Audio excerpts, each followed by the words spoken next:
As a researcher at NASA, I have always championed the values of scientific transparency and the relentless pursuit of truth. However, my latest assignment, focused on the enigmatic planet Pluto, has shaken my beliefs to their core. What should have been a routine analysis of new data from the New Horizons mission has turned into a deeply unsettling investigation, revealing layers of complexity that challenge everything we thought we knew about our solar system since the International Astronomical Union reclassified Pluto as a dwarf planet in 2006. The scientific community has been divided. While some have accepted this classification, others, including myself, have questioned the motivations behind it. It was during my analysis of recent data that I began to notice anomalous, strange structures and patterns that emerged in the images, suggesting a far more intricate world than the one we had been led to believe. Each new finding only deepened the mystery. The more I examined the data, the more I felt that NASA might be withholding crucial information from the public. The images revealed geological formations and atmospheric dynamics that defied the simplistic narrative of Pluto as a cold, lifeless body. The more we uncovered, the more I sensed a growing unease among my colleagues. The anomalies we had detected were no longer just peculiarities. They began to feel like a harbinger of something far more significant. One late night, while examining the latest data, I stumbled upon a series of images that sent chills down my spine. Yet, I couldn't shake the feeling that something significant was hidden beneath the surface, something that might challenge not only our understanding of Pluto, but also our very conception of life beyond Earth. The tension in the control room began to escalate as radiation readings started to spike unexpectedly. What could be causing these unusual signals?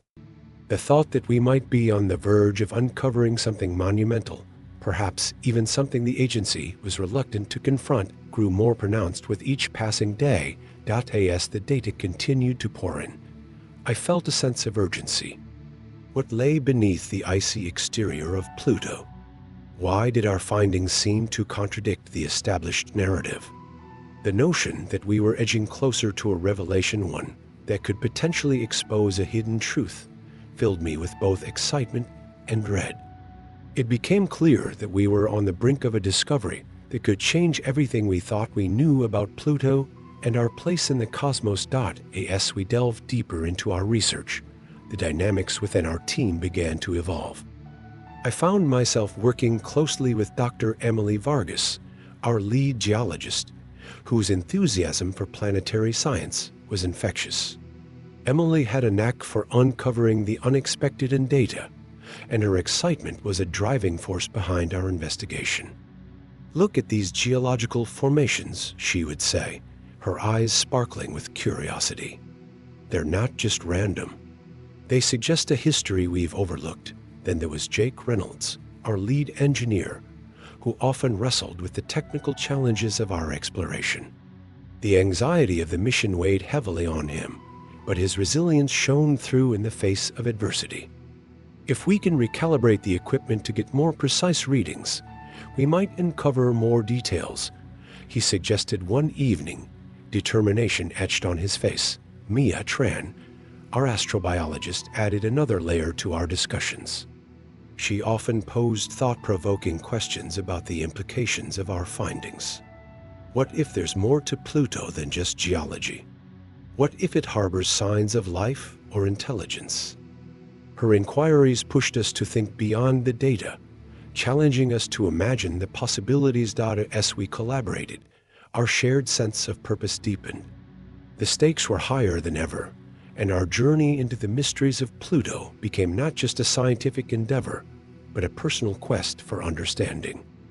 Each team member brought unique strengths to the table, creating a dynamic that fueled our determination to uncover the truth, no matter where it led us. The shadows of uncertainty loomed large, but together we forged ahead, driven by a desire to reveal the hidden depths of this intriguing world. As our investigation into Pluto continued, the conflict deepened, both within our team and in the broader scientific community. The more we uncovered, the more I sensed a growing unease among my colleagues. The anomalies we had detected were no longer just peculiarities. They began to feel like a harbinger of something far more significant. One late night, while examining the latest data, I stumbled upon a series of images that sent chills down my spine. The structures on Pluto appeared to form a pattern, almost as if they were designed with intention. "Emily, come look at this." I called out, urgency lacing my voice. She rushed over, her brow furrowed. "What have you found?" "Look at these formations. They're too symmetrical to be random. What if they're remnants of a civilization or some kind of technology?" My heart raced at the implications of my words. Emily studied the images, her eyes widening. "If this is true, it challenges everything we thought we knew about Pluto. We need to present this at the next conference." But as we prepared our findings, I could feel the pressure mounting. The more attention our research garnered, the more resistance we faced. Dr. Thompson, a leading figure in planetary science, publicly dismissed our claims, labeling them as fantasy. "Pluto is a cold, dead rock," he asserted during a panel discussion. "There's no room for speculation based on anomalies. We need concrete evidence." His words stung, igniting a fire within me. "We have the data. We can't let fear of the unknown silence us." I turned to my colleagues, who were equally determined.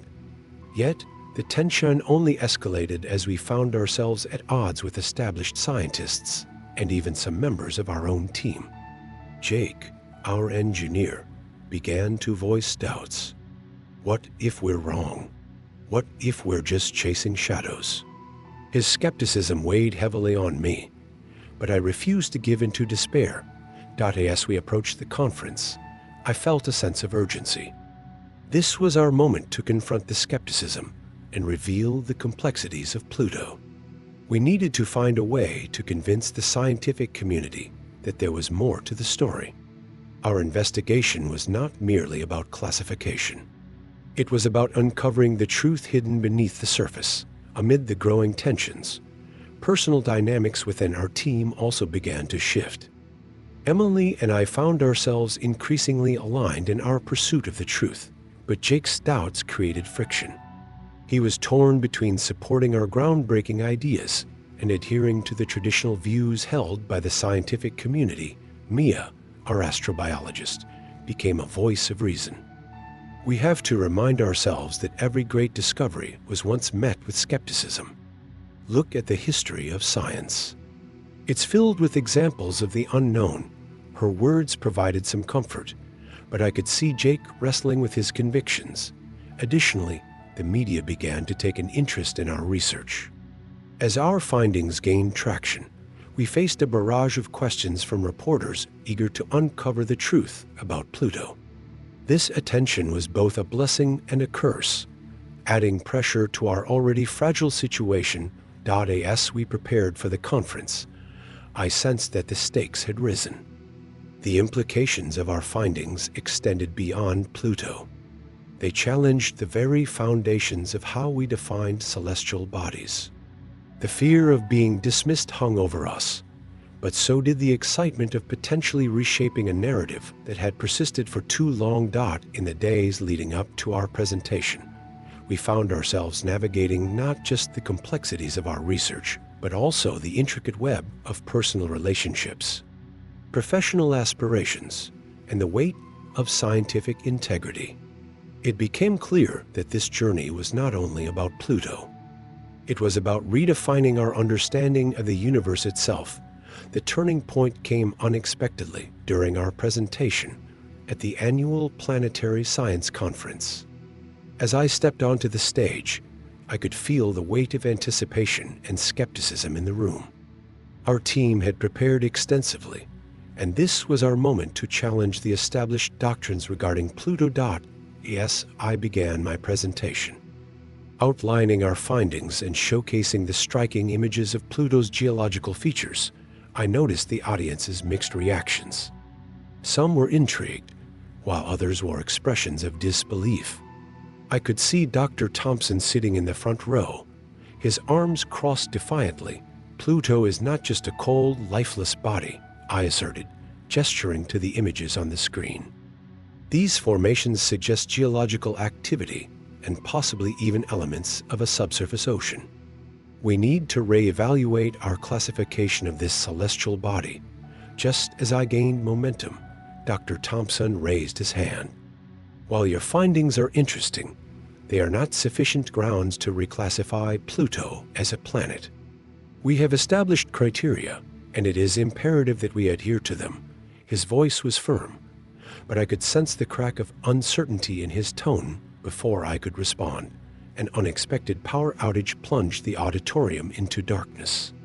Gasps echoed around the room as emergency lights flickered on. In the chaos, I felt a surge of adrenaline. This was our chance. While we wait for the lights to come back on, I called out into the dimness, "Let's consider the implications of adhering to outdated classifications. Science is about exploration and discovery, not rigid definitions." As the lights flickered back to life, I noticed a shift. Some audience members were nodding in agreement, their skepticism giving way to curiosity. The atmosphere had changed. Excitement hung in the air, encouraged by this shift. I pressed on, detailing the anomalies in the radiation readings we had observed. These spikes could indicate volcanic activity or even remnants of an ancient civilization. The truth is that Pluto may hold secrets we've yet to discover. The room buzzed with murmurs as I concluded my presentation, and I felt a wave of hope wash over me. This was not just about Pluto. It was about challenging the boundaries of our knowledge and igniting a new passion for exploration. The aftermath of the presentation was electric. As attendees filed out of the auditorium, the discussions were fervent. Some were eager to engage with our findings, while others remained staunch defenders of the EOW's classification. The divide was palpable, but I felt a wave of support from those who had been inspired by our data. In the days that followed, our research gained traction. Social media buzzed with debates about Pluto's status, and articles began to surface in scientific journals, questioning the established norms. However, with the newfound attention also came scrutiny. Dr. Thompson and his supporters launched a campaign to discredit our findings, arguing that we were sensationalizing the data for publicity. The tension escalated within our team. Jake, feeling the pressure of the backlash, began to second-guess our approach. "What if we're wrong?" he said one night, his voice shaky. "What if we're just fueling a fire that could burn us?" Emily and Mia rallied to reassure him. "We have the data, Jake. We're not making wild claims. We're advocating for a deeper understanding of our solar system." She often reminded us. Jake, who had initially expressed doubts, found renewed purpose. He began to explore innovative ways to enhance our data collection methods, utilizing new technology to gather even more compelling evidence of Pluto's geological activity. We were on the precipice of something profound, and I knew we had to keep pushing forward, no matter the consequences. In the wake of our controversial presentation, the atmosphere within our team shifted dramatically. Initially, we were met with skepticism and resistance, but as discussions about our findings permeated the scientific community, more supporters began to rally around us. The room buzzed with murmurs as I concluded my presentation, and I felt a wave of hope wash over me. This was not just about Pluto. It was about challenging the boundaries of our knowledge and igniting a new passion for exploration. The aftermath of the presentation was electric. As attendees filed out of the auditorium, the discussions were fervent. Some were eager to engage with our findings, while others remained staunch defenders of the EOW's classification. We're advocating for a deeper understanding of our solar system. She often reminded us. Jake, who had initially expressed doubts, found renewed purpose. He began to explore innovative ways to enhance our data collection methods, utilizing new technology to gather even more compelling evidence of Pluto's geological activity. His enthusiasm was infectious, and I could see the team rallying behind him. Mia, our astrobiologist, took a creative approach by linking our findings to broader implications for astrobiology. If Pluto has a more dynamic history than we realize, it could influence how we search for life elsewhere, she posited during one meeting. Her perspective brought a new dimension to our research, reminding us of the importance of our work beyond just planetary classification. As we prepared for the upcoming conference, where we would defend our claims, I felt a mix of anxiety and excitement.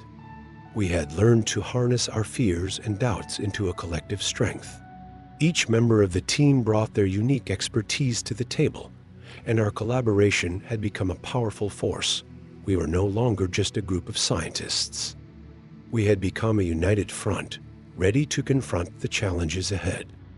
Our passion for discovery and commitment to uncovering the truth about Pluto fueled our determination. I realized that overcoming obstacles was not just about proving our point, but also about growing as a team and as individuals dedicated to advancing our understanding of the universe. As the date of the conference approached, the atmosphere in our workspace became electric with anticipation. We knew that this was our opportunity to solidify our findings and challenge the status quo surrounding Pluto's classification. Our presentations were meticulously crafted, each slide a testament to the data we had collected and the insights we had gleaned. In the days leading up to the event, we dedicated our evenings to rehearsals. I stood at the front of the room, presenting our findings while my colleagues offered constructive feedback. Emily emphasized the importance of clear communication. The realization that we were on the brink of redefining our understanding of an entire celestial body made the stakes feel higher than ever. As the conference concluded, I felt a rush of exhilaration. Our findings had sparked a vibrant discussion in the scientific community, challenging long-held beliefs about Pluto. No longer just a distant, cold rock, it was now a symbol of the complexity and beauty of our solar system. The journey had transformed us as researchers and as a team, igniting a passion for discovery that would guide our future endeavors. We're not just talking about Pluto. We're opening up discussions about how we define celestial bodies and what that means for the search for extraterrestrial life, she reminded us. As the night before the conference arrived, I felt a mix of excitement and anxiety. I gathered the team together for a final run-through. "This isn't just about us," I said, my voice steady. "It's about pushing the boundaries of what we know. Let's make our voices heard. Let's challenge them to see Pluto through our eyes." We all nodded, a sense of unity solidifying among us. The air was thick with determination, and I could see the fire in my colleagues' eyes. We were ready for this. We had overcome doubts, fears, and skepticism, and now we stood on the brink of something monumental. With our final preparations completed, we left the office late that night, a shared sense of purpose guiding us. The conference awaited, and I knew that whatever the outcome, we would face it together as a team committed to unveiling the truth about Pluto. The day of the conference arrived, and our team stood united, brimming with anticipation and anxiety. As I took the stage, I could feel the weight of expectation pressing down on me. This was our moment to reveal the truth about Pluto and challenge the misconceptions that had persisted for years. As I began my presentation, I detailed our findings: the unusual geological formations, the dynamic atmosphere, and the troubling radiation spikes. The audience was rapt, but I could see skeptics, including Dr. Thompson, poised to dismiss our claims. "Pluto is more than just a frozen rock," I declared, my voice steady. "It's a complex world with a history yet to be fully understood." Just as I was about to transition to our most compelling evidence, the lights flickered and the entire auditorium plunged into darkness. Gasps and murmurs filled the air as emergency lights flickered on. I took a deep breath, sensing this unexpected turn could either derail our presentation or create an opportunity to galvanize the audience's attention while we wait for the lights to return. I said, trying to maintain composure. Let's consider what we may be missing. Our understanding of the cosmos is still evolving, and Pluto's anomalies could reveal insights into planetary formation and the very nature of celestial bodies. As the lights slowly came back on, I noticed a shift in the audience. Curiosity flickered in the eyes of some who had previously been skeptical. Fueled by this newfound energy, I pressed on, unveiling our most astonishing evidence, a series of images that showed a possible subsurface ocean and hints of cryovolcanism. The room erupted into a mix of applause and heated discussion.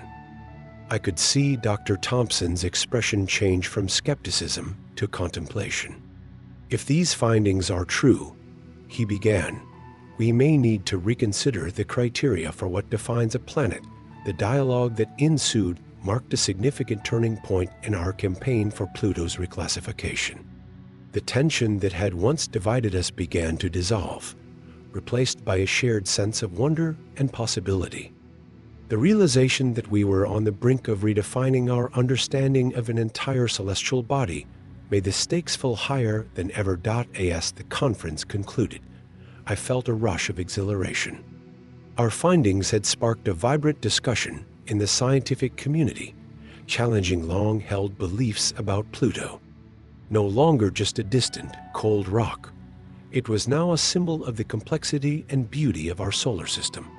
The journey had transformed us as researchers and as a team, igniting a passion for discovery that would guide our future endeavors. We had taken the first step toward redefining what it means to be a planet, and I knew our work was just beginning. Months later, as new data continued to emerge from Pluto, our team remained at the forefront of the conversation. The scientific community was abuzz with renewed interest in the dwarf planet, and our research had opened the door for further exploration. I received an invitation to speak at international conferences, where I shared our findings and advocated for a more inclusive definition of planetary classification.